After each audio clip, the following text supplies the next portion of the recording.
Dementia की चिंता से नींद न आने वाले बुजुर्गों के लिए एक तत्काल समाधान, सिर्फ 3 मिनट का निवेश और आपके दिमाग का धुंधलका पूरी तरह से साफ हो जाएगा।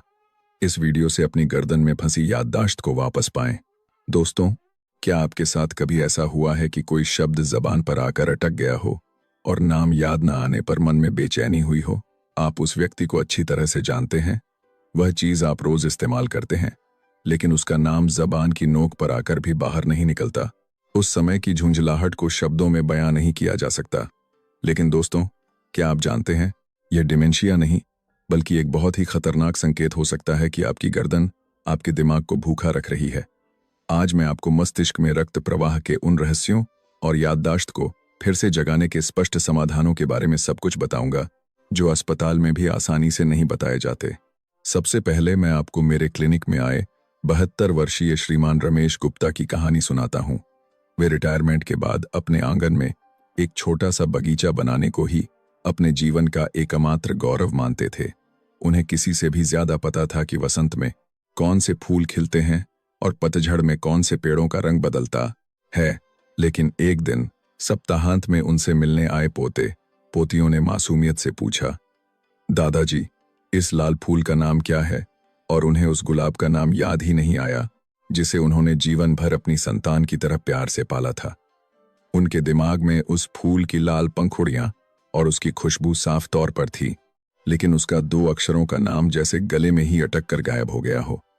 श्रीमान गुप्ता ने बताया कि उस दिन के बाद से उन्होंने रातों की नींद हराम करके नरक जैसा समय बिताया। आखिरकार डिमेंशिया नामक बिन बुलाया मेहमान मेरे पास भी आ ही गया। अब मैं अपने बच्चों पर बोझ बन जाऊंगा, यह सोचकर वे चुपचाप तकिए में मुंह छिपाकर रोते थे। बेचैनी में उन्होंने एक बड़े अस्पताल में जाकर महंगे पैसे खर्च करके विस्तृत जांच भी करवाई और दिमाग के लिए अच्छी मानी जाने वाली हर तरह की दवाइयां भी लीं, लेकिन उनका सिर अभी भी भारी था और ऐसा लगता था जैसे उस पर धुंध छाई हुई हो। लेकिन जब मैंने उनकी गर्दन की स्थिति को छुआ, यह देखा कि वे आमतौर पर किस तरह का तकिया इस्तेमाल करते हैं और स्मार्टफोन देखते समय वे किस मुद्रा में रहते हैं, इन सब की बारीकी से जांच की तो जवाब एक अप्रत्याशित रूप से सरल जगह पर था। समस्या दिमाग में नहीं बल्कि गर्दन में थी। हमारा दिमाग एक बहुत ही रहस्यमयी और संवेदनशील अंग है। एक वयस्क के गिजुनरो दिमागर का वजन शरीर के कुल वजन का केवल 2% होता है, जो एक छोटा सा हिस्सा है, लेकिन यह छोटा सा दिमाग हमारे दिल से निकलने वाले कुल रक्त का 20% अकेले इस्तेमाल करता है। ऐसा क्यों है? क्योंकि दिमागर की कोशिकाएं अन्य कोशिकाओं की तरह ऊर्जा को 1 सेकंड के लिए भी संग्रहित नहीं कर सकती। वे एक ऐसे बिजली घर की तरह हैं जिसे ईंधन मिलते ही तुरंत जलाना पड़ता है।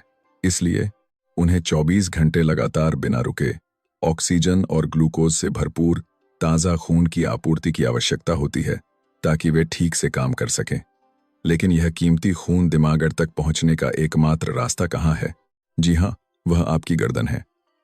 अगर आपकी गर्दन के आसपास की मांसपेशियां सख्त हो जाएं या खराब मुद्रा के कारण रक्त वाहिकाएं शारीरिक रूप से दब जाएं, तो क्या होगा? अगर दिमाग तक जाने वाले खून की मात्रा थोड़ी भी कम हो जाए तो हमारा दिमाग तुरंत आपातकाल की घोषणा कर देता है। ईंधन की कमी होने पर यह केवल जरूरी कार्यों को चालू रखता है और बाकी को अस्थायी रूप से बंद करके पावर सेविंग मोड में चला जाता है।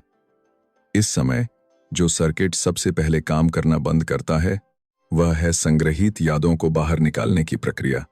श्रीमान गुप्ता का मामला भी यही था।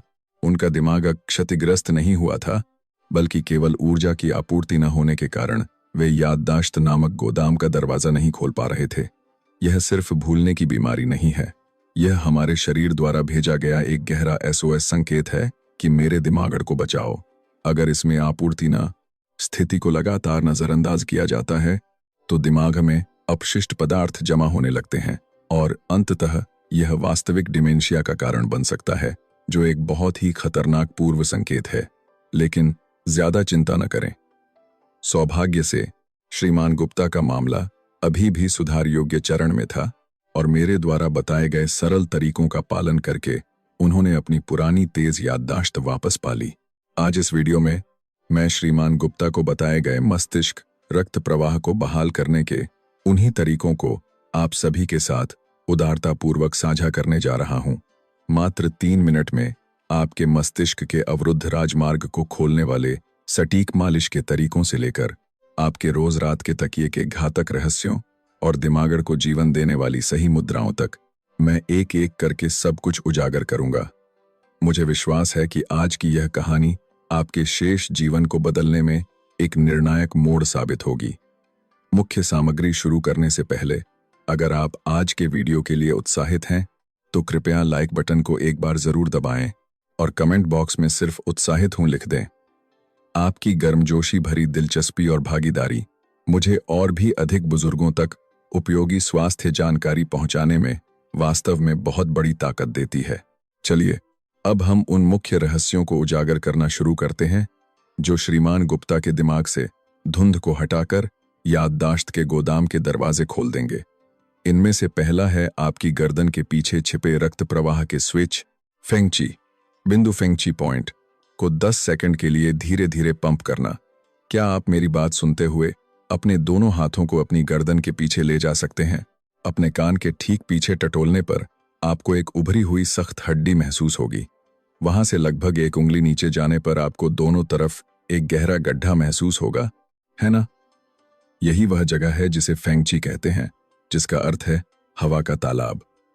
इस जगह पर अपनी तर्जनी और मध्यमा उंगलियां रखें और 10 सेकंड के लिए एक छोटा गोला बनाते हुए धीरे धीरे दबाएं।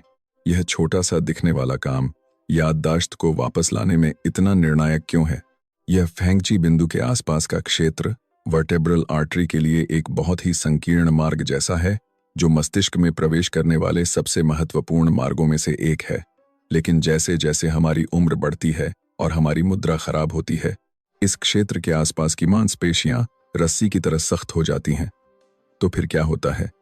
यह ठीक वैसा ही है जैसे आप बगीचे में पानी देते समय पानी के पाइप के बीच में अपना पैर रख दें। नल खुला है लेकिन पानी फूलों तक नहीं पहुंच रहा है। फेंगची बिंदु को 10 सेकंड के लिए पंप करना उस दबे हुए पाइप को फिर से खोलने जैसा है। मांसपेशियों का तनाव कम होने से मस्तिष्क की ओर जाने वाली रक्त वाहिकाओं का दबाव वाल्व तुरंत खुल जाता है। वास्तव में इस क्षेत्र को ठीक से उत्तेजित करने पर आप तुरंत महसूस कर सकते हैं कि अवरुद्ध रक्त प्रवाह खुल गया है। आपकी आंखों के सामने की चीजें अचानक साफ हो गई हैं या आपका सिर हल्का महसूस हो रहा है। श्रीमान गुप्ता ने भी शुरू में संदेह के साथ इस जगह को दबाया था, लेकिन सिर्फ 10 सेकंड में सिर हल्का महसूस होने पर वे चकित रह गए और कहा, यह तो सच में अद्भुत है। दिन में 3 बार, खासकर सुबह सोकर उठने के तुरंत बाद इस वाल्व को खोलना आपके मस्तिष्क के स्वास्थ्य के लिए सबसे बेहतरीन नाश्ता है। दूसरा रहस्य जो आपको अपनाना है वह है एक बैक स्क्रैचर या अपनी मुट्ठी का उपयोग करके अपने कंधे की हड्डियों, शोल्डर ब्लेड्स के बीच की पीठ की मांसपेशियों को दिन में 1 मिनट के लिए धीरे धीरे थपथपाना। आपको अपनी पीठ के बीच के उस हिस्से को, यानी बाएं और दाएं कंधे की हड्डियों के बीच की जगह को, जहां आपका हाथ आसानी से नहीं पहुंचता, अच्छी तरह से उत्तेजित करना है। अगर आपके पास बैक स्क्रैचर है तो उसका उपयोग करें, और अगर नहीं है तो बस अपनी मुट्ठी को पीछे ले जाकर रगड़ना भी काफी है। सिर्फ इतना करने से ही आपका दिमाग फिर से ऊर्जावान हो सकता है। आप सोच रहे होंगे कि पीठ की मांसपेशियों को उत्तेजित करने का दिमाग तेज होने से क्या लेना देना है ना? इसमें हमारे शरीर का एक बहुत ही आश्चर्यजनक रहस्य छिपा है। दिल खून को पंप करता है, लेकिन दिमागड़ दिल से कहीं ज्यादा ऊंचाई पर स्थित है। इसका मतलब है कि हमारे शरीर के खून को गुरुत्वाकर्षण के विरुद्ध बहुत मुश्किल से ऊपर की ओर धकेलना पड़ता है। इस समय दिल के पंपिंग एक्शन को पीछे से मजबूती से सहारा देने वाले सहायक इंजन की भूमिका कंधे की हड्डियों के बीच की थोरैसिक नसों और मांसपेशियों द्वारा निभाई जाती है। लेकिन उम्र बढ़ने के साथ बहुत से लोगों की पीठ झुकने लगती है और कंधे अंदर की ओर मुड़ जाते हैं। इससे यह कीमती सहायक इंजन धीरे धीरे बंद हो जाता है। इंजन के ठंडा पड़ जाने से खून को सिर के ऊपरी सिरे तक धकेलने की ताकत कम हो जाती है।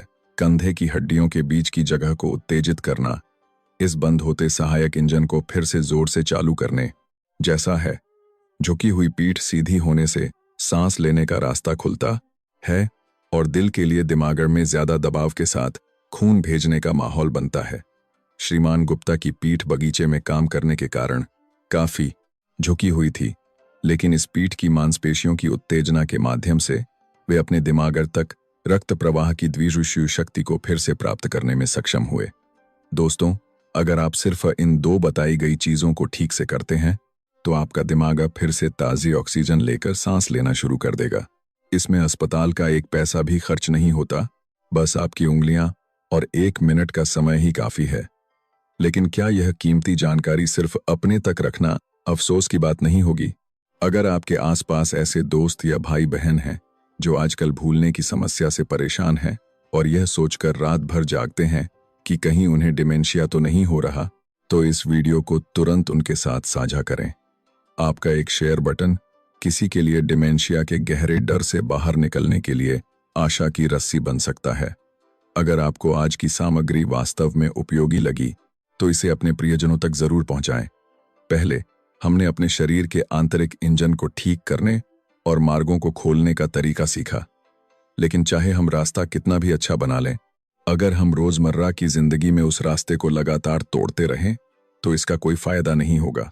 चलिए, अब हम आपके कीमती दिमाग की रक्षा के लिए आज रात से ही बदलने वाली जीवन शैली की आदतों और हमें डराने वाले डिमेंशिया की असलियत को स्पष्ट रूप से उजागर करेंगे। तीसरा रहस्य यह है कि आप जिस तकिए पर सो रहे हैं उसकी ऊंचाई को तुरंत 6 सेंटीमीटर से 8 सेंटीमीटर के बीच ले आएं। दोस्तों, क्या आप अभी घर पर जो तकिया इस्तेमाल कर रहे हैं वह बहुत ऊंचा तो नहीं है? अगर अपनी 4 उंगलियों को एक साथ रखने पर उसकी ऊंचाई उससे ज्यादा है तो आप हर रात सोते समय अपने दिमाग पर अत्याचार कर रहे हैं। तकिए की ऊंचाई इतनी महत्वपूर्ण क्यों है? अगर तकिया बहुत ऊंचा होता है तो गर्दन की हड्डियां अपना सामान्य सी आकार का वक्र खो देती हैं और आगे की ओर बहुत ज्यादा झुक जाती हैं। इस समय वर्टेब्रल आर्टरी, जो दिमाग तक खून पहुंचाने का एकमात्र मार्ग है, शारीरिक रूप से दब जाती है। यह ठीक उसी सिद्धांत पर काम करता है जैसे बगीचे के पाइप को 90 डिग्री पर मोड़ने पर पानी नहीं निकलता। और भी डरावनी बात यह है कि लिम्फेटिक डक्ट, जो दिमाग से उपयोग किए गए अपशिष्ट को बाहर निकालने वाली नाली है, वह भी साथ में दब जाती है। जैसे नाली बंद होने पर घर में कचरा जमा हो जाता है, वैसे ही दिमाग में डिमेंशिया पैदा करने वाला जहरीला प्रोटीन एमाइलॉइड बीटा धीरे धीरे जमा होने लगता है। वास्तव में जापान के एक अध्ययन में यह पाया गया कि ऊंचे तकिए का उपयोग करने वाले लोगों में स्ट्रोक का खतरा कम तकिए का उपयोग करने वालों की तुलना में बहुत अधिक होता है, और इसे शोगुन पिलो सिंड्रोम भी कहा गया। श्रीमान गुप्ता भी पहले 2 तकिए एक साथ लगाकर सोते थे, लेकिन जब उन्हें पता चला कि यह वास्तव में रात भर दिमाग को भूखा रखने और जहर जमा करने का काम था, तो उन्होंने तुरंत अपना तकिया बदल दिया। चौथा, स्मार्टफोन देखते समय हमेशा डिवाइस को अपनी आंखों के स्तर तक उठाकर देखें। आप जो इस वीडियो को देख रहे हैं, आपकी मुद्रा कैसी है? क्या आपने अपना सिर नीचे झुकाया हुआ है? जब हम अपना सिर सिर्फ 30 डिग्री झुकाते हैं तो हमारी गर्दन पर पड़ने वाला भार 18 किलोग्राम तक बढ़ जाता है। अगर हम इसे 60 डिग्री तक गहरा झुकाते हैं तो गर्दन पर 27 किलोग्राम का भार पड़ता है। यह एक प्राथमिक स्कूल के बच्चे को अपनी गर्दन पर बैठाने के बराबर वजन है। जब इतना भारी वजन गर्दन पर पड़ता है तो गर्दन की हड्डियों के छेदों से गुजरने वाली रक्त वाहिकाएं संकरी और मुड़ जाती हैं, जैसे कोई हाईवे ढह गया हो। अगर आप हर दिन कई घंटों तक इस स्थिति में स्मार्टफोन देखते हैं तो दिमाग को खून की पुरानी कमी का सामना करना पड़ता है और अंततः शब्द याद न आने जैसे लक्षण दिखाई देने लगते हैं। इसका समाधान बहुत सरल है। भले ही आपकी बाह में थोड़ा दर्द हो, स्मार्टफोन को अपनी आंखों के स्तर तक ऊंचा उठाएं। यह छोटा सा हाथ का मूवमेंट आपके मस्तिष्क के रक्त प्रवाह की रक्षा करने वाला सबसे मजबूत कवच बन जाएगा। 5वां, हर 30 मिनट में एक बार अपनी ठोड़ी को अपने शरीर की ओर खींचने वाले व्यायाम को 5 से 10 बार दोहराएं। अपने कंधों को सीधा रखें, सामने देखें और अपनी ठोड़ी को अपनी छाती की ओर धकेलने की भावना के साथ खींचें।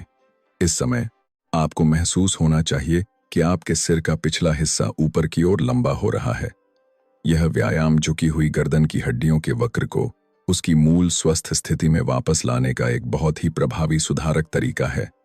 जब गर्दन की हड्डियां अपनी जगह पर वापस आ जाती हैं तो उनके अंदर से गुजरने वाली रक्त वाहिकाओं को भी सांस लेने का मौका मिलता है और दिमाग तक खून की आपूर्ति सुचारू हो जाती है। लेकिन यहां बहुत से लोगों को एक चिंता होती है, डॉक्टर साहब, मैं यह कैसे मान लूं कि मेरा यह भूलना वास्तव में डिमेंशिया नहीं बल्कि रक्त प्रवाह की समस्या है? मैं आपको एक स्पष्ट मानदंड बताता हूं। अगर आपको कोई नाम याद नहीं आ रहा है और कोई बगल से आपको थोड़ा सा संकेत देता है, तो क्या आपको तुरंत याद आ जाता है? अरे हाँ, याद आया। या उस समय तो बिल्कुल याद नहीं आया, लेकिन बाद में चलते चलते अचानक आपको याद आ गया। अगर ऐसा है तो आप एक 100% निश्चिंत हो सकते हैं। यह डिमेंशिया नहीं बल्कि रक्त प्रवाह की समस्या है। इसका मतलब है कि आपके दिमाग रूपी गोदाम में सामान तो ठीक से संग्रहित है, बस उस दरवाजे को खोलने के लिए बिजली की कमी थी। इसके विपरीत डिमेंशिया वह स्थिति है जहां गोदाम ही ढह गया है और सामान गायब हो गया है। जैसे कि यह भूल जाना कि कल पोता पोती घर आए थे। श्रीमान गुप्ता भी इस अंतर को सुनने के बाद ही अपने दिल पर बोझ बने डिमेंशिया के डर से मुक्त होकर हंस पाए। दोस्तों, आज मैंने जो ये 5 तरीके बताए हैं वे बिल्कुल भी मुश्किल नहीं है। इनमें एक पैसा भी खर्च नहीं होता और कोई दुष्प्रभाव भी नहीं है। बस अपने शरीर की थोड़ी सी परवाह ही काफी है। आपका दिमाग इस समय भी बेसब्री से इंतजार कर रहा है कि आप उसके लिए रास्ता खोलें। अगर आज का वीडियो आपके तमाम की स्वस्थ बुढ़ापे के लिए एक बड़ी उम्मीद बना है, तो कृपया सब्सक्राइब बटन और नोटिफिकेशन बेल आइकन को जरूर दबाएं। आपका सब्सक्रिप्शन ही एकमात्र द्विजुषय शक्ति है जो मुझे लगातार सटीक और गर्मजोशी भरी स्वास्थ्य जानकारी प्रदान करने में मदद करती है। अब से मैं आपको इन कीमती जानकारियों को अपनी दिनचर्या में स्वाभाविक रूप से शामिल करने का तरीका बताऊंगा। बस श्रीमान गुप्ता की उस दिनचर्या का पालन करें जिसे उन्होंने वास्तव में अपनाकर अपनी याददाश्त वापस पाई। सबसे पहले, सुबह आंख खुलते ही बिस्तर से तुरंत न उठें, बल्कि फेंगची बिंदु पंपिंग से शुरू करें। कान के पीछे के गड्ढे को 10 सेकंड के लिए धीरे धीरे दबाएं, फिर उठकर बैठें और ठोड़ी खींचने का व्यायाम 5 बार करें। अपनी ठोड़ी को अपने शरीर की ओर खींचें और 5 सेकंड के लिए रुकें। इस प्रक्रिया में सिर्फ 1 मिनट लगता है, लेकिन यह 1 मिनट आपके दिमाग के लिए, जो रात भर सो रहा था, ताज़ी ऑक्सीजन की आपूर्ति करने वाले सबसे शक्तिशाली इंजन की आवाज बन जाएगा। नाश्ते के बाद अपने सोने की जगह की जांच करें। देखें कि आपके तकिए की ऊंचाई आपकी 4 उंगलियों की ऊंचाई यानी 6 से 8 सेंटीमीटर के बीच है या नहीं।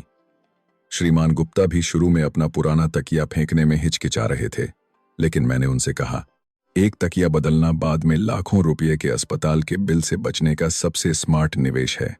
आपको तकिए को सिर्फ सिर रखने का साधन नहीं, बल्कि अपनी मस्तिष्क की रक्त वाहिकाओं की रक्षा करने वाला एक चिकित्सा उपकरण मानना चाहिए।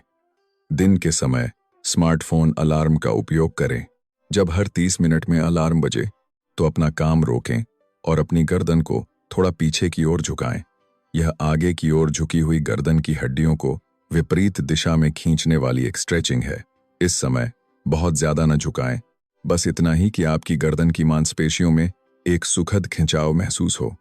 स्मार्टफोन देखते समय हमेशा अपनी बाह उठाकर उसे आंखों के स्तर पर रखने की आदत डालें। शुरू में आपकी बाह में दर्द हो सकता है, लेकिन 3 दिन बाद ही आपको अपना दिमाग साफ महसूस होने लगेगा और आप अपने आप ही बाह उठाने लगेंगे। शाम को टेलीविजन देखते समय एक बैक स्क्रैचर से अपनी कंधे की हड्डियों के बीच 1 मिनट के लिए थपथपाएं। दिन भर की थकी हुई पीठ की मांसपेशियां खुल जाएंगी और दिल की पंपिंग शक्ति दिमाग तक पहुंचेगी। और सोते समय जहां तक हो सके करवट लेकर सोएं। हमारे दिमाग में एक ग्लाइम्फेटिक सिस्टम नामक सफाई प्रणाली होती है जो रात भर में जमा हुए जहरीले पदार्थों को साफ करती है, और अध्ययनों के अनुसार यह प्रणाली करवट लेकर सोने पर सबसे ज्यादा सक्रिय होती है। इस समय अगर आप अपने पैरों के बीच एक तकिया रख लें, तो आपकी रीढ़ की हड्डी सीधी रहेगी और आप ज्यादा आरामदायक और गहरी नींद सो पाएंगे। चलिए, अब मैं आपके कुछ सवालों का जवाब देता हूं। पहला सवाल है, क्या गर्दन को पीछे झुकाना खतरनाक नहीं है? जी हाँ, यह सही है। अगर आप बहुत जोर से मोड़ते हैं तो गर्दन के जोड़ों में दर्द हो सकता है। इसलिए मैंने कहा कि इसे 10 सेकंड के भीतर और हल्का सा ही खींचें। खासकर सिर को बगल में जोर से घुमाने या मोड़ने से बचें, क्योंकि यह गर्दन के डिस्क के लिए अच्छा नहीं है, और केवल आगे, पीछे और ऊपर नीचे ही धीरे धीरे हिलाएं। दूसरा सवाल है, क्या बिना तकिए के सोना ज्यादा स्वास्थ्यप्रद नहीं है? जवाब है नहीं। अगर तकिया बिल्कुल ना हो तो सिर शरीर से नीचे हो जाता है, जिससे दिमाग में ज्यादा खून जमा हो जाता है। इससे सुबह उठने पर चेहरा सूजा हुआ, आंखें लाल और तेज, सिर दर्द हो सकता है। 6 से 8 सेंटीमीटर की सुनहरी ऊंचाई बनाए रखना मस्तिष्क के रक्त प्रवाह को संतुलित करने का सबसे सुरक्षित तरीका है। आखिर में यह चिंता की मेरी भूलने की बीमारी पहले से ही गंभीर है, क्या अब शुरू करना बहुत देर तो नहीं हो गई? निष्कर्ष यह है कि बिल्कुल भी देर नहीं हुई है। अगर संकेत देने पर आपको याद आ जाता है तो आपकी दिमाग की कोशिकाएं अभी भी बहुत स्वस्थ और जीवित हैं। बस रास्ता बंद होने के कारण वे थोड़ी भूखी हैं। अगर आप अभी तुरंत रक्त प्रवाह का रास्ता खोल देंगे तो दिमाग तुरंत प्रतिक्रिया देगा। बस 3 हफ्ते तक हर दिन बिना चूके इसका अभ्यास करें। 21 दिन हमारे शरीर में खून का एक चक्कर पूरा करने और दिमाग को एक नई लय याद करने के लिए पर्याप्त समय है। श्रीमान गुप्ता ने भी शुरू में संदेह किया था कि इस सरल चीज से क्या बदलेगा, लेकिन सिर्फ 2 हफ्तों में वे गुलाब का नाम याद करके खिलखिलाकर हंसे। आप भी कर सकते हैं। अगर आपने अभी से अभ्यास करने का मन बना लिया है तो कमेंट बॉक्स में मैं करूंगा या संख्या 2 लिखें और इस पोस्ट को देखने वाले अन्य लोगों के साथ प्रोत्साहन के कुछ शब्द साझा करें। अकेले करने पर यह 3 दिन का संकल्प हो सकता है, लेकिन साथ मिलकर यह जीवन भर की स्वस्थ आदत बन जाती है। आपका एक कमेंट किसी के लिए जीवन की नई आशा बन सकता है। आज बताई गई सभी बातों को एक बार फिर से दिल में बिठाते हुए सारांशित करते हैं। पहला, याददाश्त का कम होना दिमाग की कोशिकाओं के मरने के कारण नहीं है, बल्कि आपकी गर्दन द्वारा दिमाग तक जाने वाले खून के रास्ते को रोकने के कारण है। दिमाग हमारे शरीर में सबसे ज्यादा ऊर्जा का उपयोग करने वाला अंग है और खून की थोड़ी सी भी कमी होने पर यह याददाश्त निकालने के कार्य को सबसे पहले रोक देता है। यानी आपके दिमाग का धुंधलापन दिमाग के खराब होने का नहीं, बल्कि ऊर्जा की कमी के कारण अस्थायी रूप से सो जाने की स्थिति है। दूसरा, फेंगची बिंदु की 10 सेकंड की पंपिंग, 6 से 8 सेंटीमीटर का नीचा तकिया, कंधे की हड्डियों के बीच की उत्तेजना और थोड़ी खींचने वाले व्यायाम को अपनी दिनचर्या का हिस्सा बनाएं। स्मार्टफोन देखते समय उसे आंखों के स्तर तक उठाना, यह छोटा सा काम आपके दिमाग को बचाने का सबसे पक्का तरीका है। दिन में सिर्फ 3 मिनट का निवेश करने से आपकी सख्त गर्दन की मांसपेशियां खुल जाएंगी और दिमाग तक जाने वाले रक्त प्रवाह का राजमार्ग साफ हो जाएगा। तीसरा, अगर संकेत देने पर आपको याद आ जाता है या बाद में अचानक याद आ जाता है तो यह बिल्कुल भी डिमेंशिया नहीं है, इसलिए निश्चिंत रहें। आपके दिमाग में जानकारी सुरक्षित रूप से संग्रहित है। अब आपको बस इतना करना है कि बंद रास्ते को खोलकर बिजली की आपूर्ति करनी है। जब आप सोचते हैं कि बहुत देर हो चुकी है, वही सबसे तेज समय होता है और आज से शुरू होने वाली ये छोटी आदतें आपके बुढ़ापे को पूरी तरह से बदल सकती हैं। 72 वर्षीय श्रीमान रमेश गुप्ता 2 हफ्ते के अभ्यास के बाद अपने बगीचे में लगे गुलाब के नाम को फिर से स्पष्ट रूप से पुकारने में सक्षम हो गए। यह सिर्फ कुछ शब्दों को याद करने से कहीं ज्यादा था। उन्होंने अब मैं खत्म हो गया वाली निराशा से बाहर निकलकर मैं अभी भी स्वस्थ और तेज दिमाग वाला हूं वाला आत्मविश्वास फिर से हासिल किया। अब जब उनके पोते पोती उनसे मिलने आते हैं तो वे उन्हें सुंदर फूलों के नाम एक एक करके बताते हैं और फिर से खिलखिलाकर हंसते हैं।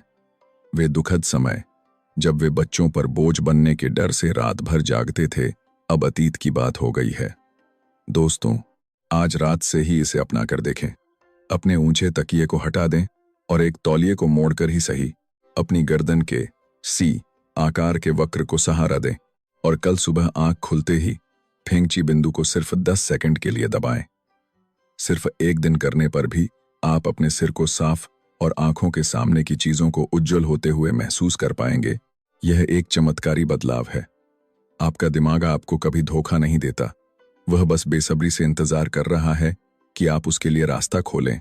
याददाश्त गायब नहीं होती, वह बस थोड़ी देर के लिए रास्ता भटक जाती है। उस रास्ते को खोजने के लिए कोई महंगी दवा या जटिल सर्जरी की जरूरत नहीं है। वह आपकी सही मुद्रा और अपनी गर्दन की देखभाल करने की एक छोटी सी आदत है। मैं तहे दिल से कामना करता हूं कि आप 10 साल बाद भी, 20 साल बाद भी अपने प्रियजनों के नाम प्यार से पुकारते हुए स्वस्थ रहें। मुझे उम्मीद है कि आज का यह वीडियो आपके शेष जीवन में सबसे बड़ा मोड़ साबित होगा। स्वास्थ्य उसी के साथ रहता है जो अभ्यास करता है। आप उस स्वास्थ्य का आनंद लेने के पूरी तरह से हकदार हैं। मैं डॉक्टर हरीश जोशी अब तक आपके साथ सेहत भरी बुढ़ापा चैनल पर था। देखने के लिए धन्यवाद। आप सभी का दिन स्वस्थ और ऊर्जावान हो।